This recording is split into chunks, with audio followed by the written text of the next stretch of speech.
Coming into the beginning of this episode, I was somewhere between either above or below Thunderball. At this point, I'm taking it a step lower even. I'm going to put it above You Only Live Twice. Scott, do you maintain your rank? When I came in, I stated this was either fourth or fifth. I don't think it's better than Doctor No. So I had this between 4 to last, and actually I never thought it was last. So.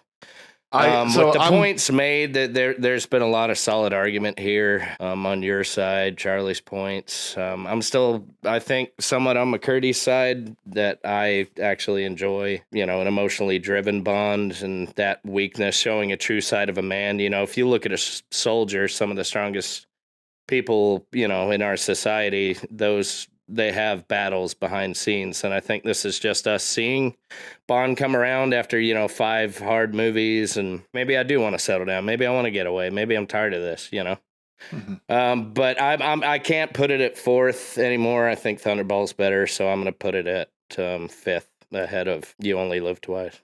So, and I get that. I get the temptation to be like, wow, we're seeing shades of Bond by having him, become more human and all that. I get that. That's why I say, what's your cup of tea? You bring up soldiers of old. Yes, they struggle with some crazy happened overseas during the war and all that. But generations of old would fucking swallow that and be a goddamn man. And I respect that in a character who's supposed to show the way. I mean, the whole approach of like, if you're going to cry, go find a closet somewhere and cry. That, I think, defines manhood. Crying is totally natural. We all do it.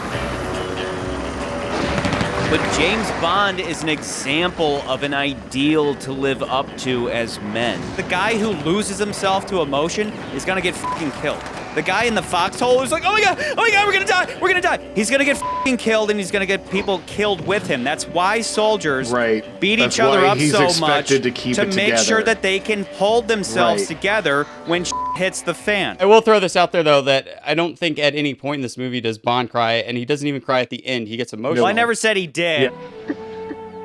James Bond should never fucking cry. That's just like, that should be in fucking stone. But if a man is going to cry, it's going to be when his new wife just got shot in the face in front of him. Trust me, I actually am a big fan of the end of this movie, especially after every movie before this ending the same goddamn way with sex on a boat or a life raft. It's like Peter Hunt was like, hey, what's the big ending to this movie? And they're like, once again, Bond gets laid on a life raft. And he's like, what the f***?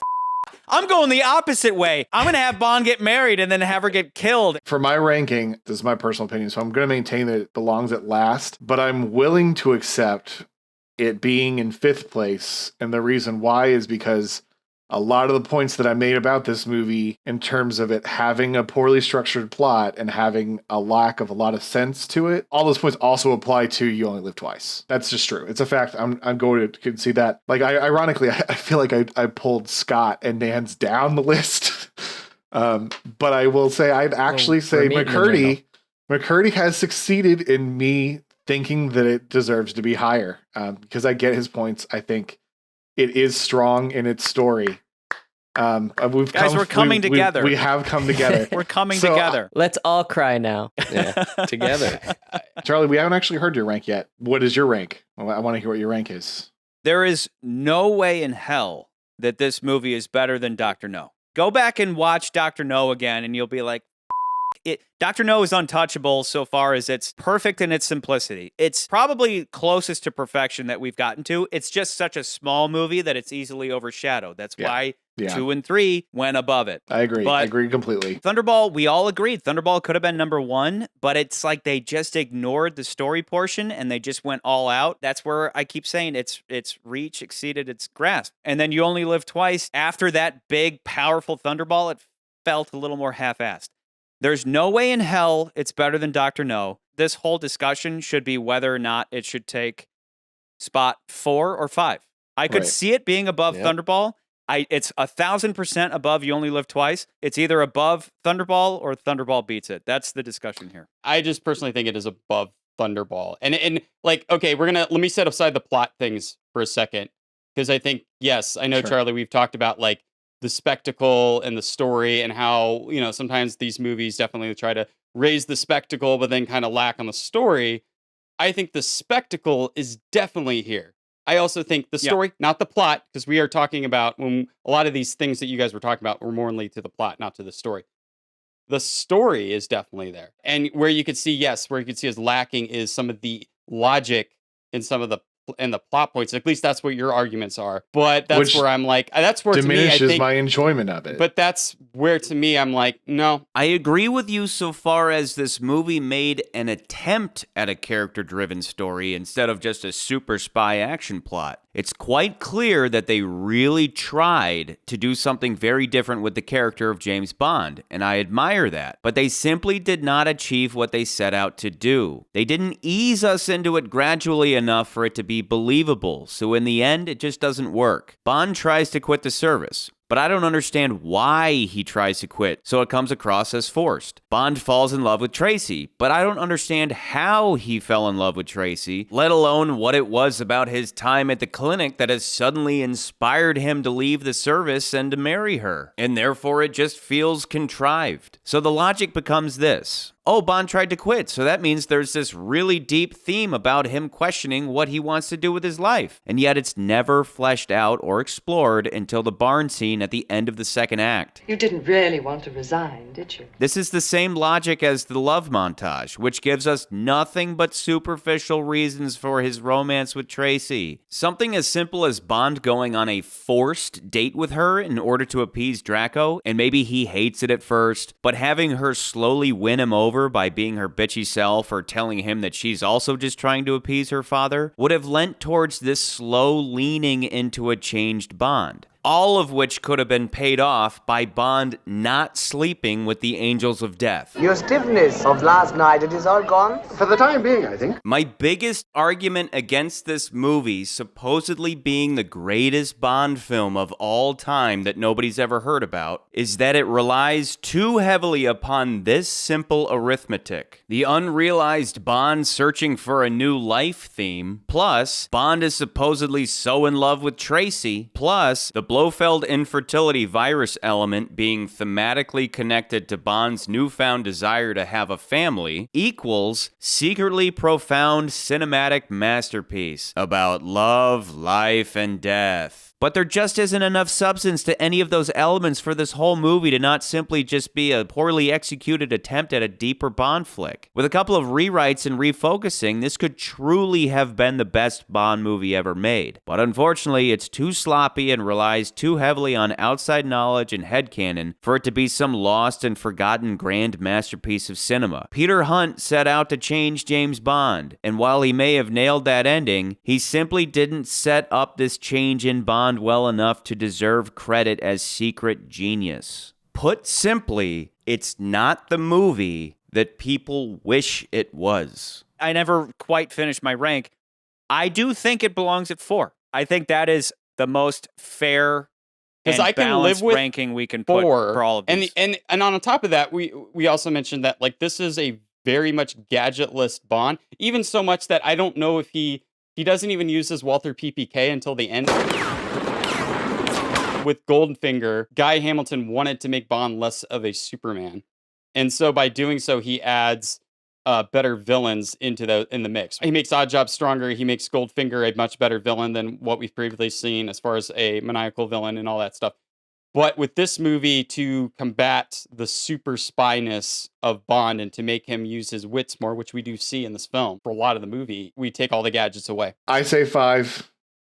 Scott, I believe you say 5. I landed on 5, but I was between 4 and 5, and I'm still. But let's talk that out though. So. Let's specifically talk about Thunderball versus this, because like okay, and specifically, I would say that what it would come down to for me would be Blofeld. Compare him to Largo. I'll always put Largo at the bottom. I think Largo's trash, and I think that this Blofeld, again. This Blofeld is on the far end of the spectrum, which is flesh and blood man who can share words with Bond versus hidden, and then with You Only Live Twice in the middle, which sucks. It should probably be at either extreme, and I think this Blofeld beats Largo by a long shot. I think even just in individual scenes that they have together and I didn't talk about this because I wasn't on the Thunderball episode, and I'm going to go ahead and concede that you're right. Largo sucks.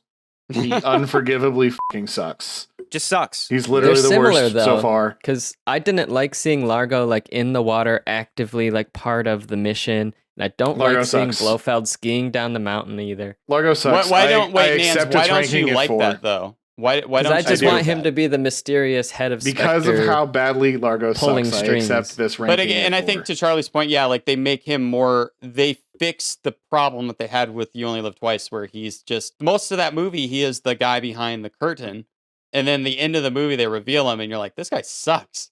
Like he just runs away and he's pitiful. But at least now that they're establishing this movie does a lot of setup and payoff in this movie, and that was something I noticed in this movie going on. Like even the helicopter flight, you know, he's looking down and she's like, see, there's some, that's where the avalanche happened. And there we have bobsledding. And then and so we know ahead of time that, yeah, these are going to be things that are going to happen in this movie. That's something that they establish is that, oh, Blofeld's active in this movie. He's taking an active role in finding Bond. He is not just some asshole sitting in a chair with petting his fucking pussy. You know, he's actually going out and trying to do these things. And that makes him a better villain because he's not just someone ordering people around. He's and at least when charge. he's skiing down the mountain, he's organizing his men. Yeah, He's not chasing after Bond and hitting him with Yeah. He's organizing his men, and I think that's interesting. Also, though, like Largo needed a lesson in keeping Bond alive.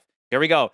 The segment of Keep Bond Alive that we always have. In this movie, Blofeld keeps Bond alive for a very clear reason, which is you're going to help sell my whole plan to the government so that they'll leave me alone. You'll be very useful in helping to convince the authorities that I mean what I say. That alone makes him better than Largo. To make a final point, I know this, we've decided it comes down to Blofeld, but to avoid further hypocrisy on my part, I am going to go ahead and say, because the action in this movie is so good, especially for being a movie that's trying to establish emotional depth, I'd be a hypocrite being somebody who prefers an action-filled Bond movie. Like, it's wrong for me to say that it belongs at 5. Given the fact that I like the action, and I like the setting, and I like that the action like makes good use of the setting. It'd be one thing to just put it in the mountains, but the fact that they did the bobsledding and all that like and used the setting is effective. Like I that's, to me, like, I know McCurdy likes these movies for the actual emotional content, but like to me it's an action movie. And I said at the beginning, like when I actually read my whole initial statement, I said the action is good. Yeah, I like to be fair, I think I acknowledge 4. I think 4 is fair, and I will go with 4. I'll be to the point of the group. Can you I think guys that just is a hug fair through thing. the screen? Yes, Can you two just hug? Yes. But can you cry Patterson, a I little love bit? the action in these movies too. I have I not just written a poem. Like who has That's a great ever poem. written you a poem in your life? No one. You're the first. There's one criticism of Blofeld I'd like to make, though, one additional, which is that Blofeld, mastermind, would never have believed that Mercy flight was legit. I told you, this is that Mercy flight. He would have been like, nope, something's fishy. Get the fucking guns loaded up. You see, it is nothing. That seems to have settled it. But he's like, see, it's nothing. Like, if he was distracted by Tracy, that would have been cool. But the fact that they brought Blofeld in and they were like, sir, these people are claiming a Mercy flight. And he's like, I told you it's nothing. I don't buy that. Blofeld is literally holding the world at ransom. And he's just going to believe the first ruse coming his way. Yeah. No. He's smarter than that. I think that was a mistake, but that's not enough to make him dumber than Largo. No. But and again, this movie has those weird plot things where you're like, what, this is weird. And I don't necessarily think, I don't completely agree with all of the ones that you were saying. Like there's things where I'm like, yeah, your movie would be cool, but it's not the movie. I'd still rank it last personally, but I acknowledge like the points that everybody's made to put it at 4. So after the great McCurdy-Patterson battle, we have somewhat found ourselves somewhat in the middle. Goldfinger staying at number 1, From Russia with Love number 2, Dr. No number 3, On